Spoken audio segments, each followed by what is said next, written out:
In this video, you'll learn how to add a watermark to your videos here.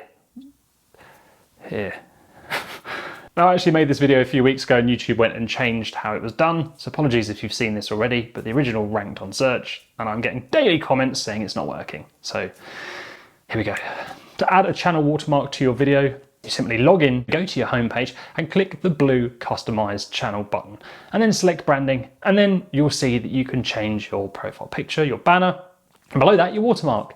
Select upload and then select where in your video you want it to appear. You can select the end or, if you like, put it all the way. That's up to you. Test it. There's not really a wrong or right here, I guess. I opt for all the way because it's another subscribe button that sits on your content, so it seems to make sense, right? Now, feel free to go if you're not into YouTube channels who are willing to sacrifice pleasing the algorithm with content that's so short it'll probably never get noticed by it. But before you do, join our tribe of anti-time wasters by hitting subscribe. Or stick about for a little bit more info, because this was actually quite annoyingly fiddly to sort out. And now I'm going to show you how to add your logo or icon so that it has a see-through background. You see the difference? This one has a horrible white square, and this one no square. The one without the square looks far slicker. So to do this, the image you need has to be a PNG, 150 pixels by 150 pixels and less than 1 megabyte, which is actually very small and it can be quite hard to make.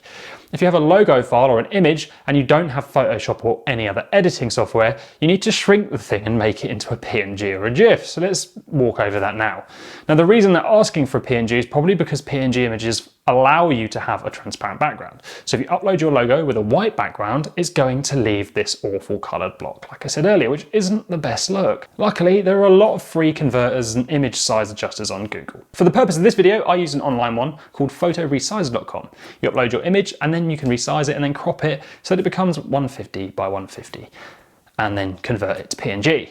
Just make sure you resize to the same multiples of the original dimensions so you don't distort the image, and then crop it so that if your image is, let's say, 130 by 140, the image becomes 150 by 150 square and your logo doesn't go all wonky. That's it really. The last thing you need to do is hit subscribe, as we make 3 videos a week about YouTube, marketing and video production. And if you enjoyed that, why not check out this playlist with more help to develop your content or even try out our video course.